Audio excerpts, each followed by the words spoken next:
Welcome, everybody, to the Fantasy Golf Insider webcast and podcast. I'm Jeff Bergerson, joined, as always, by my partner, Zachary Turcotte. We are with FantasyGolfInsider.com, your #1 resource for everything golf, including DFS golf. Thank you very much for joining us, and thank you to all of our loyal members. We truly, truly appreciate it, and you've been with us since the start, so keep on trucking with us. We're doing well. This week we have our third major, the Open Championship, to talk about. Busy show, but first some shout-outs, Zachary. We had a lot of success from members last week. Nice winners, some five-figure winners again. So we'll start with Jason. Dogman 1981 took third in the FanDuel $4,000 caddy event. Lane Ortenberger sent us a screenshot of all of his contests, which he won in every single one of them. Kevin Knight, DK screen name Kev Marbury, won his first GPP and pocketed $2,500. Alex Hahn took second place in the $333 GPP on DraftKings, and his name was Bundler77, his screen name, and he won $20,000. One entry on just one single entry in the 333. That's pretty amazing. We continue to smash weekend content, and one of my favorite things to do is just look at all the FGI logos on weekend contests, just dominating the leaderboard. Some of those were Scott Larner, won the weekend $5,000 hybrid on DraftKings. Sean Kimball, screen name Bronco Charlie, won the weekend $3,000 four contest with only one entry. That's amazing. Kellen Tyler, screen name K Tyler 2, won both the weekend $2,000 short game and the 1.5 or 1.5 thousand quarter jukebox on DraftKings. So even if you get off to a rough start in the week, we're here to help you. Friday night, we get all the weekend content out on the site for you to absorb and turn in some rosters. So hopefully you can recoup and start smashing GPPs like we have done over the last couple of months now. So congratulations to all of you guys. That is awesome. Good job with all the hard work. Keep it up. The John Deere Classic, Zachary, turned out to be actually pretty exciting for the most part. I watched a lot of the end, and it turned out well. I was telling you before, I had Bryson DeChambeau. After Thursday's round, I went on 5 dimes, and he was 25-1 to win. So I put a nice chunk of change on him to win, and it turned out pretty good. He played great. Like Sunday, I was starting to watch the coverage, and I'm like, where'd Bryson go? Where is he? And I'm looking back, I'm like, oh, he's fallen way back. Yep. He isn't making up a ton of ground. And then all of a sudden, the last 12 holes or so, 10, 12 hole, he just steadily started making a charge, and it looked like Patrick Rogers had it won and put away. I was almost going to send the mock congratulatory tweet to him, but I didn't even need to. He managed you just thought it. Yeah, he managed to choke away. This one's going to haunt them for a while because he was in control. And going to 17, I'm thinking, oh, this is a birdie hole, big hitter. He'll be on in 2, putt. He's done. And he somehow managed to turn that into a bogey hole, which at worst it's a par hole. Yep. To turn that into a bogey hole was swing right there. Really unbelievable. And then Bryson, you don't really think of him as a real clutch putter. And we've seen it over the last few weeks since what I've been writing about in my column when I wrote him up, in the weekend edition when I wrote him up last week, because I think we each had pretty good shares of him. Yep. He was a core guy for you. I think I was 25%, and I said go after him on the weekend as well. He is striking the ball as well as anybody on tour right now, and his putting is still not elite. It's never going to be great. No. It's going to take him a while to figure it out because he's obviously experimented with a lot of different things this year. But if he just putts average, he's a dynamic player. He is every bit as good and then some over a lot of the guys who've been very popular this season. You know, the Lucas Glovers, the Luke Lists, the Kyle Stanleys. Exactly. Yep. So he is those guys, but even better as an average putter. Everything else that he does in his game, his talent is so good. Big shout out to Jeff. If he didn't take it seriously, when you read his crystal ball column, which year after year, if you're out there betting outrights, it's one of the it's one of the best ways to go. He hit his 9th winner of the season, and it's not like it's not like you only write up chalk guys. Right. I mean, you're not on there saying DJ and Spieth and just big names. I mean, it's a variety of names from all over the world that have hit. I'm not going to list them off here because I'm sure I'll miss one and we'll be sitting here for 20 minutes. But I mean, just the fact that you've hit in recent weeks guys like Fratelli, guys like Wesley Bryan, DeChambeau, you've hit Swafford, Hadwin, all of these guys, and you only wrote up 20 guys. I think Siwoo Kim. I think that's huge as far as the insight that's been provided there. So good luck to me next year. Big congrats to Jeff. I mean, the report card's looking good, and it's crazy because like the DeChambeau pick a month ago was looking like a trash play. It wasn't going to work out, and then he finds something in his game. We've talked about it. We knew he would. Yeah. We were never a part of there's a big, I think the same people who hate Jordan Spieth probably also hate Bryson DeChambeau just because he thinks about the game a lot, and so he's changing up things a lot, and he's trying to do different things, and it just agitates a lot of folks. And for me, I've always just thought, well, it's going to take some time. He's a guy who's way in his head, so it may be off for a little while, but when he finds it again, we knew he would be back. He did too many things in college that only a few other players in the history of golf have ever done. Right. So I think it'll be only upwards from here for the most part with Bryson. It started a little ominous on Thursday when Danny Lee decided to pull the plug early with his devastating injury, right? Cut my throat pretty early. That's so annoying. And we've been through that with Danny Lee before. We have. I still remember the blister incident. I think it was in Malaysia a year and a half or so ago. But you felt like we were past it. It felt like everything was going so well. He was on his game. The iron play was there. It's like if he makes a few more putts, he could dominate. And then that. And I know. And it hurts so much because so many of my picks in the middle range and in the lower range were just dynamite. I mean, we had tons of guys that were up there near the top, but then when you take a hit like Danny Lee, you can't recover at an event like John Deere either. Right? Yeah, I mean that's 40% of your rosters, and then if Kevin Na he blows the cut. Right. So I have those two guys in there in the core, and then that's kind of curtains for a lot of my teams. But fortunately, other people were able to pivot around a lot of those types of things and work through it. But I know you were a fan of the DQ of Robert Garrigus again with another scorecard, scorecard issue. Can we not? I mean, have scoring officials everywhere on the. Can the player not just physically relay his score? I mean, they're there. They know what the scores are. I mean, on TV, they know the instant a guy is scoring on something. Would he sign the wrong scorecard, or what was it? Was something with the signing of the scorecard malfunction. I'm done with it. It's insane that we still see that year after year. And I mean, for Garrigus, that probably if he has a decent final Sunday, he's probably like 30th or 40th, somewhere around there. That's the shame of it. And he could have made a run, though. Yeah, and he could have made a run. He's a guy who's struggling to stay on the PGA Tour. So instead of making, maybe $100,000, $70,000, $80,000, $100,000, he makes what, about 10? I mean, that's a huge error, and I don't understand why that's even a part of the game. I mean, I know there's traditional folks that are out there, and they'll say, it's part of the responsibility of golf and this, that, and the other thing. But it just seems asinine. We'd never ever see that in any other pro sport. So I'm not sure why we continue to see it with golf. But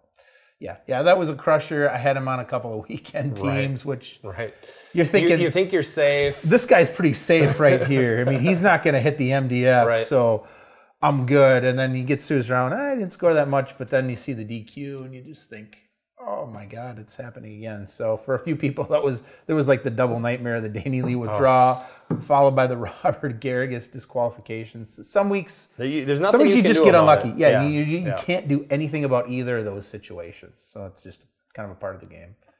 Turn the page on the John Deere Classic. I know it's tough to do, but we have to do it. We're going to our third major, the Open Championship, which I'm excited about because I told you, and you thought I was crazy, but I think it might be my favorite major. I just love getting up in the middle of the night and watching uninterrupted golf with a couple cups of coffee. Probably the only time that your house is quiet. Well, that's what I'm saying. So it's partially because of my own situation, but I like it a lot. So, and I also like the strategy of the weather and everything and waiting up to date.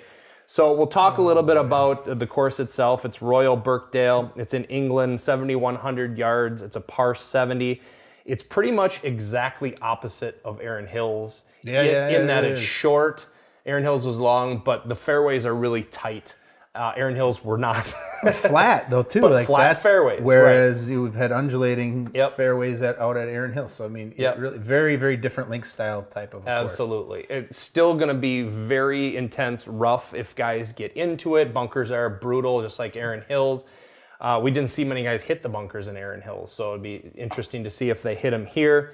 Guys, they're going to need to be accurate off the tee to hit the narrow fairways. Be sure to look at Open Championship history because we see this year after year. Certain guys play well on these Open Championship courses and others clearly just do not. Even though it's on a rotating course basis, we see definite correlation between it. So yeah, and I think especially with the guys from Europe who've been playing these things over and over, like if they played the last 2-3 events that all sort of funnel towards the Open Championship, and they're all different. I mean, the link style course between Ireland, between Scotland, and between Royal Birkdale, they're all a little bit different. But generally, just getting into that mindset and seeing that type of setup, I think helps a lot, and we see that with the results. We have the tournament history for all Open Championships on the website. On the left-hand side is the Open Championship. On the right-hand side is their current form. We get that. We've had that question a few times. So that's their last several outings and how they did. Weather, as it always does, plays a huge factor in the event. So what my best advice is, and I will put this in my column as well, is you can look at the weather now, but it changes so often and so dramatically that I want you to build lineups on both waves of the tee times. I want you to build Thursday AM, Friday PM tee times, and then vice versa. Just out of your core guys. Don't go picking guys just because of their tee time. Build your core, then separate them, stack your tee time so you have them both. Wednesday night, as I always do, I'll send out the update email and we will have as close as we can possibly come to the tee lock because it's at, I want to say it's 1:30 Eastern time. Right around then, So we're going to be real close and we're going to see how that weather looks starting out. If it looks good to start out for those first tee times, I want to lock some of those guys in. What I'm hearing early on is AM, PM is favorable. It looks better right now. That's what it looks like. So just start from that viewpoint, but realize that this is an area, it's a coastal course, so winds can change, weather can change in a heartbeat. So don't be surprised if it's completely different from that. And because of that, that's why we stack both sides too with a certain amount. So even if it doesn't look favorable, let's still throw some lineups in that are stacked on the other side of it because it can change midway dramatically. Through, exactly. And if you're the one guy who actually stacked the other direction, it doesn't take very much. It doesn't take very much. It does not. A few really nice contrarian teams in there. So. The last time it was played at Royal Birkdale was 2008. We can look back and see Patty Harrington won it by 4 strokes, I want to say, at +3. I don't think we're going to get that difficult of play, although the weather is going to totally dictate that, much like Erin Hills, in that the course is not going to be able to defend itself if there isn't any wind. There's a good chance of wind, however. So I look for it to be a scoring. The winner might be somewhere around -5 or something. Yeah, somewhere in the mid-single digits. Yeah. So key stats: strokes gained, tee to green, birdie or better, strokes gained, putting. Par 4 scoring, scrambling, and proximity is what we're going to go with. Yeah, and I noticed the Fantasy Golf Metrics guys didn't include driving accuracy, which was a surprise. Very interesting. With the narrower fairways, I figured for sure that I'd get like a 10% weighting.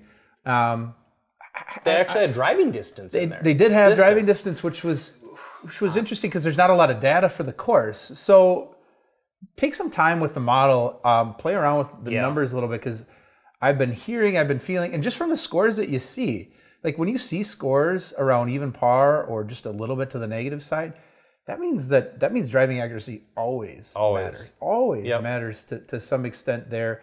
I mean, unless it's just a miles-long course with really tricky greens or something along those lines, but that's not really the case with this course. So I would go in and throw in a little bit of driving accuracy into it. Definitely, and maybe take a little bit off birdies or better. Exactly. We're not going to see it. That was the other thing I was thinking we would see too. Would be birdies or worse. Bogeys bogey or avoidance. Yeah. So avoiding bogeys, I think here in a low scoring event, I think that's also a big deal. So I think agreed. I think those are definitely some stats that I personally will probably incorporate as I put the model together and start to make some of my picks, because it is going to be more of a grinding type event. There's just certain events where some players are not going to be able to get on the birdie train and keep up. But if it's around even par, then there's going to be players that can hang around, that don't need to necessarily play out of their mind. They just need to not make the big mistakes. With the major, we also have another edition of the Millionaire Maker GPP on DraftKings. I always stress play cash games, though, in these weeks for majors. I think we've had one losing cash game week during major events. Yeah, only a couple. Even last time at the U.S. Open, when I was only getting 5 or 4 of 6 through, it was still enough to cash. Get through, which was very, very fortunate. Yeah. And I think the way that things are priced this week, there's going to be some guys who blow up and miss, but there are some big pricing errors up at the top of guys where I just thought, man, they're off by like a good $1,000. Yep. $1,500 on a couple of these guys up near the top, where, it feels like they price this more for just a regular U.S. type of PGA event as opposed to like a European style event, because all the U.S. guys that we normally see at the top of the U.S., they're still at the top this week, and I'm not necessarily sure that makes the most sense, to me at least. So So take it easy on the Millionaire Makers. Throw some in. Take a shot at life, altering money. I always do, but not a whole lot, because it's really hard, and you need to win it. The payout, right? It doesn't even do that. It's like 150 to second place, I think it is. Yeah, that's insane. I don't know where they from figured $1 million. I don't know where they figured out the drop off. They just want the $1 million. To be able to say that. Yeah, they could just pay less people. That's what I would like, because what is min cash? It's not even double your money. No, so I don't get. Yeah, you win like $50, which that's crazy. Yeah, that's awful. Just pay 10% in the tournament. $1 million first prize, $500,000 for the second, $250 for third, and then just base it off that. Pay less people. Pay a lot less, and make those prizes. Because who cares if you cash in that thing? That's not the goal. Don't try and build teams to cash in the Millie Maker. Yeah, if you build a chalk squad in the Millie Maker, you're just wasting your time. If you look up and down that list and you just see 6 guys there who are going to be 20% or more owned, just delete the entry and move that over to cash. Move instead, it to cash. Because you got to be able to get more creative with players. I mean, the guy who crushed everything at the U.S. Open was pretty much, he wasn't all in, but I think it was about 75% on Trey Mullinax. Right. And Xander Schauffele. 75%. So he did a full complement of lineups, and he was 75% of each of those guys. And he still, like, the rest of his picks were pretty normal, standard. There wasn't a lot there that was crazy, but those guys were the 1%. Yes, and so in pairing them both together and then having them both do well, that's the kind of thing that you need to hit to win in a contest like this. So if your bottom guy is going to be something like Brandt Snedeker, and you're thinking, wow, that's going to be a real sneaky play down there at 6,800, and then the rest are all big names.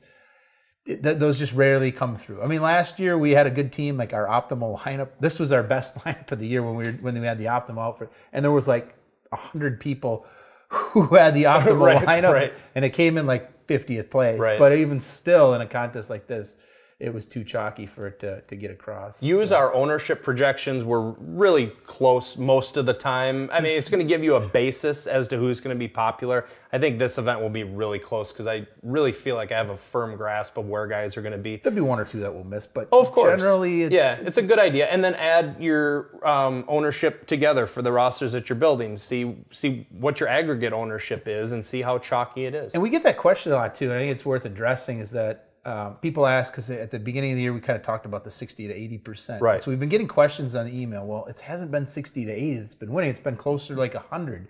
And I've talked about that, and I've written back to a few of those folks, and I said, well, DraftKings this year has gone to a model of much softer pricing in terms of the value plays that you can make at the bottom. So we've had guys almost every week of the year in every style of tournament between like that 6,700 to 7,000 range. Yeah.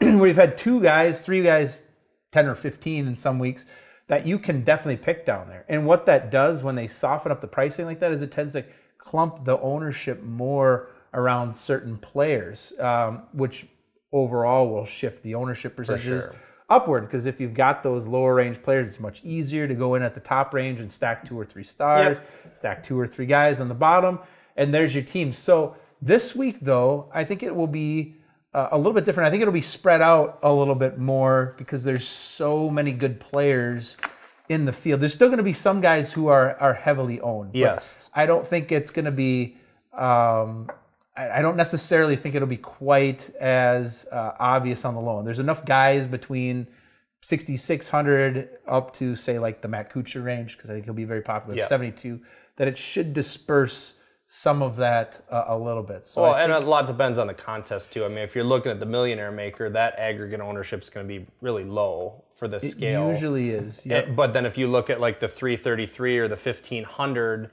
that's going to be, closer to 100, maybe 100 plus, depending, because generally the clumping of ownership really you see in those events. Big time. Like, it wouldn't shock me if the Thunderdome, if you had like 60% of people own Matt Kuchar this week. So as opposed to like the Millionaire Maker where it may be like 22 to 25% range. So you do see huge disparities as you go upwards in terms of your overall buy-in. So shall we break down the pricing, Zachary? We shall. All right. So up top we got DJ, Spieth, Rahm, Rory, Sergio, Rose, and Day, all above that 10K mark. I think the most popular guy up here, and I don't think it's probably going to be real close, is going to be Sergio Garcia at 10,600. Been playing really well this year. Has been lights out at open events, especially the last 3 years. He's got 3 straight top 6s, and he's at a discount to those top 4 guys on top of him. So I think a lot of people are going to start with Sergio. You agree? Yeah, absolutely. I don't know. I mean, just in terms of the ball striking skills, recent form, I think had DJ not played like a complete ass the last couple of events, we'd still see DJ fans. But given the fact that he's missed the last 2 cuts, he hasn't played now since the U.S. Open. He hasn't made a cut in, about 2 months? Correct. Yeah, so something crazy like that. So he's kind of out of people's minds, and then the price is so much higher to go up and get him. He might be the best contrarian play up top, though. Like, if you're looking to get DJ, this will be one of those rare weeks where, like we saw back at WGC down in Mexico, where he's only owned by maybe 13%. Somewhere 15%, which for DJ is really low. It's really tempting because you got to think at some point he gets his head together. Now he's had the baby, he should be had plenty rested from his back injury at the Masters. So I'm really going back and forth. He may or may not make it into the write-up this week. I haven't completely decided. It's hard. Yep, but up at the top, if I'm going to go contrarian, that's the way I go. I'm not as big with Spieth this week because if the fairways are narrower, I'm just not comfortable with him being able to hit fairways. I think Rahm will probably be the next guy up on that list just because of what he's done. That you're interested in, or ownership? Ownership-wise. I think he's going to be right around where Spieth is. Or you don't think he'll be higher, even with the last 2 weeks with the 10th and the win? Because I don't know. I think they'll be about... But people but Spieth is interesting, though, because, I mean, we've talked about this before, in that at the higher buy-in range, like if we're playing in the 333, Spieth tends to be under-owned. Always. So he could be... Well, because everyone loves Rory. He could be a 10 to 12% play he could be in the higher range. I think in the Millionaire Maker, he may still stay in like that 15, 16 range. But I think he will be, He may drop the higher up you go as far as your buying, whereas Rahm and McIlroy tend to be popular with the sharper players that are out there. And Rory, that'll be a tricky one because he's just missed his 3rd cut. He's been bad in 4 weeks, and I don't know what to do with him. I don't necessarily think this course sets him up for a huge advantage. No. Because it doesn't really offer a big advantage to length at all. And it's not like he's putting lights out. So I don't really think there's a huge advantage to playing Roy right there. I think the next play is probably Rahm, although he's a little more expensive than I like. And I think I still get a little bit nervous at the bigger events as we've seen with him, he can be shaken, and the course is certainly going to play tougher than what he saw in Ireland. So I get a little bit nervous there. Yeah, Sergio's the obvious play.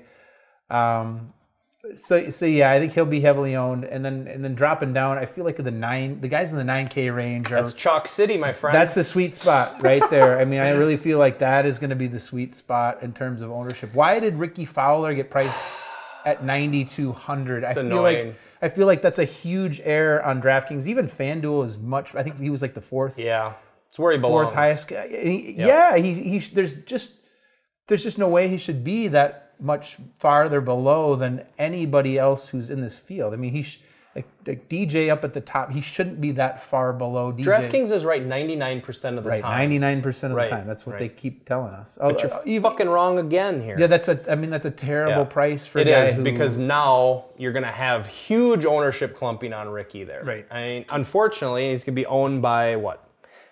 28%, something like 30%, maybe. Yeah, depends. at least. And I don't think we're going to have what we had at the U.S. Open when everyone was touting him, and then everyone decided to go contrarian, jump ship, and he ended up being owned by like 10 to 15%. Because at that point, DJ was still loved, and Rahm was still and some Rory loved, people. And Rory was still loved, and even Spieth got some. That's not going to happen this time. No, it won't. I mean, Ricky will be the guy I think that clearly everybody will like.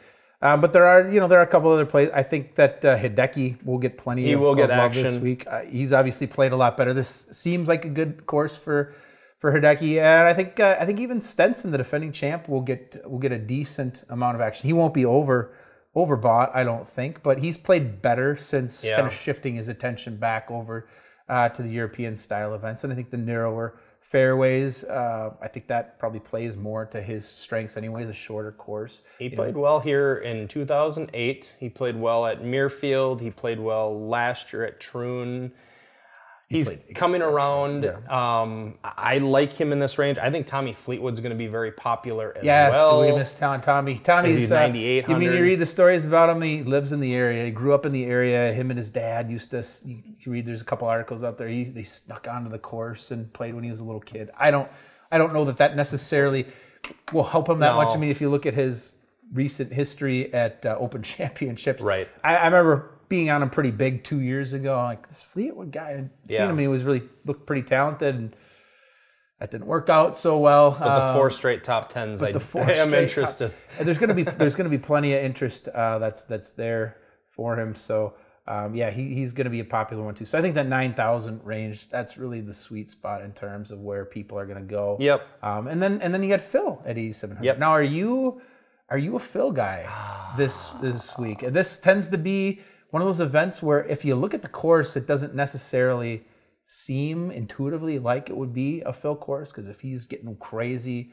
off the tee, he could get himself into trouble. But if the winds are not too out of control, we've seen him actually have a ton of success at link style courses. I will own some. I think he'll be owned by about 15% of the field, 14, 15, somewhere in there. So I might be at about. I think he's a great cash game play. About that. He has not missed a cut all season long. 8,700. He's been very good. That's a sweet spot right there in terms of his pricing. He's been very good everywhere. Approach, scrambling, putting, around the green. The only thing he hasn't been good at is off the tee. Yeah, you can't find the fairways. But it's a shorter course, so it shouldn't be driver dependent this week. So I think that should help him out. And I feel like he's really going to be focused on it, having missed the U.S. Open. He likes this event. He's done well in this event, so I do like him in this range. Right below him, Adam Scott at 8,500. I think he's going to be another popular pick just because of the price. We've seen Scott be very heavily owned at the Players and the U.S. Open. He was hugely owned at the U.S. Open. He was right around the same price. He hasn't really done much to dissuade people or make himself higher price. So I think he's going to stick there, and I think he'll be owned by 23% of the field, something like that. He should be fine. I don't know if he contends or not, but I think, again, definitely a solid cash game play for sure. I think he's pretty dependable to make the cut here. He hasn't been, his ball striking has been good. He hasn't been the most accurate player as far as off the tee, but the approach game is still there. He's actually putting well this year overall, so that's good to see. So if other guys are making mistakes, if he just can hang around, that's the thing that's great about a lower scoring event is that guys like Adam Scott now, they can hang around. You know, he's not going to make birdie after birdie after birdie, but he might not need to. So I like that play. A couple of the younger guys in the lower 8,000s. We've got Thomas Peters. Yes. And then we've got Justin Thomas. I think I'm going to pass on both of those guys. Probably. This week. Are you going to be you won't own them either? I think I'll probably pass on both of them too, just because I think of them as the par 5 scoring, the longer hitters, the less accurate. I just am not that interested. They want to make a lot of birdies. Yeah, I think so too. I think this will be a tougher one for Peters. I think both guys are emotional players. I think both guys will get out there. They're going to struggle a little bit. It always throws each of them off their game. I mean, you just see the steam start to come out of Thomas's ears when he gets one or two bad holes under his belt there, and it all can just kind of fall apart. You can't have that on courses like this. Aaron Hills, you can kind of get away with it a little bit because you're able to make a ton of other birdies out there. That won't be the case this week. True. So both those guys will struggle a little bit. I'll probably drop down. I'm not going to expect Paul Casey to be a winner this week. I know you hate Paul Casey, so you may not even be rostering with him. With a passion. But at 8,100, I think that's a pretty great price. You get a really talented ball striker. He's not going to win on Sundays, but I think he was 7th here. Back in 2008, he's played really well overall this season, making cuts, top 25 finishes. Definite strong play. I think for cash, he's probably going to be really popular. I think in GPP. You think really popular? I seem to be reading up more and more people writing him up this week. I wasn't sure at first, but 8,100.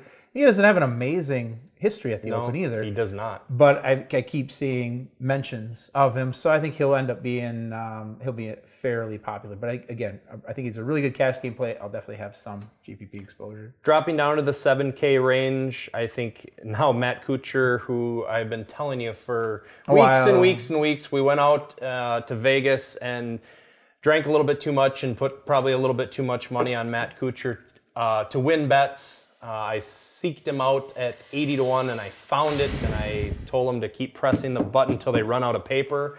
And so I'm rooting for Matt Kuchar. I saw Pat Mayo picked him to win. So the ownership expect and then the price comes out at 7,200. Why? What I don't get is when you look at a guy like Matt Kuchar and Paul Casey, are they not mostly the same player? Right. I mean, pretty as close. Far as Kuchar maybe puts the ball a little bit better, plays better on Sundays. And you have to factor in that Kuchar's been really good. Right, and neither of them really win, but they both have a ton of top 25 finishes. I'd much rather, if it's close, I'd rather have Kuchar on a Sunday than Casey any day. So I don't know. That price discrepancy, those guys should really be close. They should both be at around like 8,000 or so. It doesn't make any sense to have Kuchar this low, and he looked great again in Scotland this past week. I think he did 4th place. So I think he'll be chalky. He'll be 20+% owned. Are there some other guys in the upper 8K range? I'm probably going to upper 7K or upper 7K, upper 7. Well, there's a couple guys. If you're looking to be contrarian or get guys that aren't going to be chalky, there's a few names for you. Alex Noren, Martin Keimer. Wow, you're going to go back to your boy. I'll own a little bit because I think he'll be owned by just about nobody. No, this week nobody. People will be off because I think there will be Leishman owners. I think there's going to be there'll be Westwood owners, Noren owners, and I think there's also going to be some Poulter, Wiesberger, and Poulter will be chalk. Yeah, after last week, a strong performance. Keimer will be very low, maybe 4 or 5% at the most. I'm hoping. He usually plays well at the Open. The only thing the dude can't do is chip. Around the green is not good. So if he can hit greens, I think Poulter is maybe a fade for me in GPPs. I think in cash you can play. I think there's a good chance he'll make the cut, but I can't depend on him enough for top finish. They're going to see that he did well in 2008.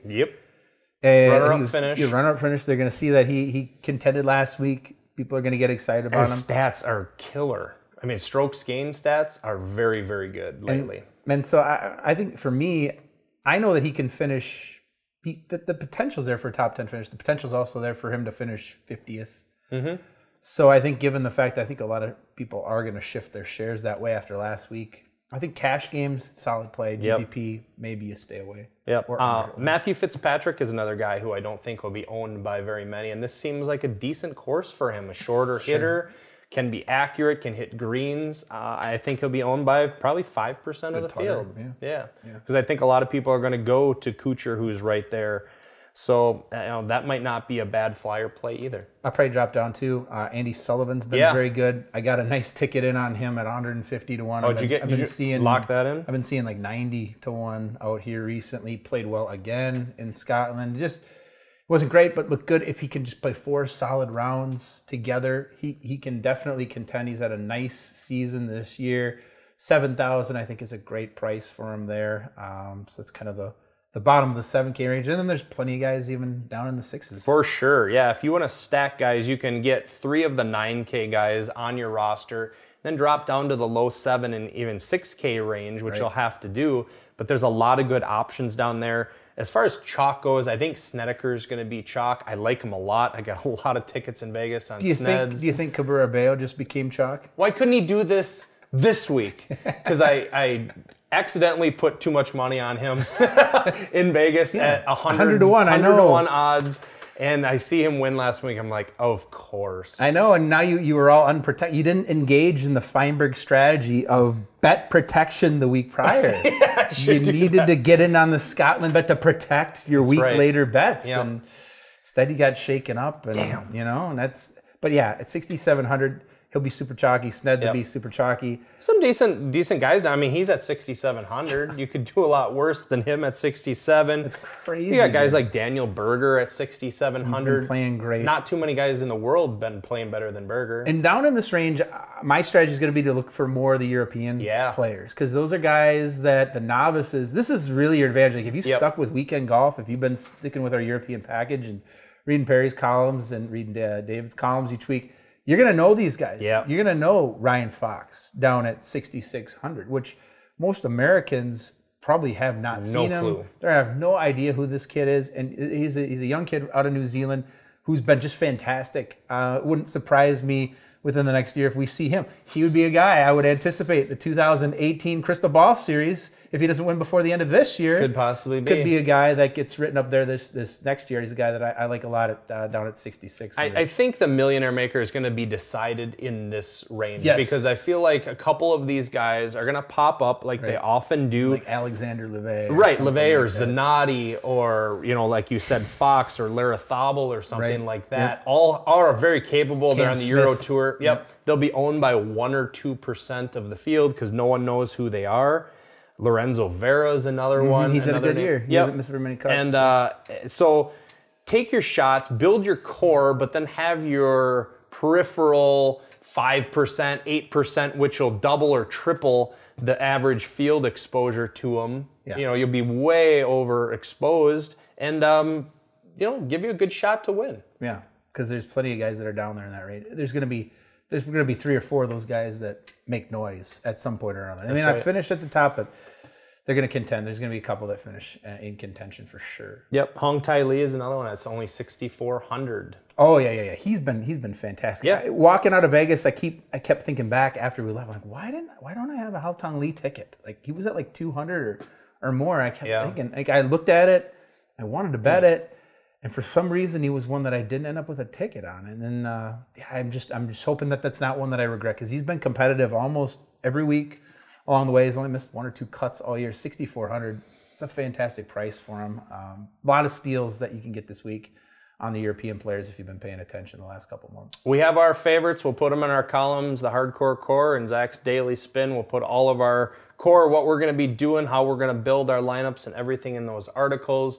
Perry's preview column is already on the website, as well as Adam's. Everything's updated now. The model's updated, our ownership projections. Gotta go up tonight, yep. Pretty much everything. So be sure to check it out. If you have any questions for us when you're building your open lineups, email us, info@fantasygolfinsider.com. You can always hit us up on Twitter as well, @fantasygolfers. Well, Zach will do a little bit of a Periscope probably on Wednesday night for the last minute lineup questions, and I'll send out my email to all the premium members, letting them know what we're seeing with the forecast, how we're going to be playing it. And then it's just enjoy all night long, pretty much. Love it, love it, love it. So best of luck this week to you guys, and we'll check you next week. Good luck.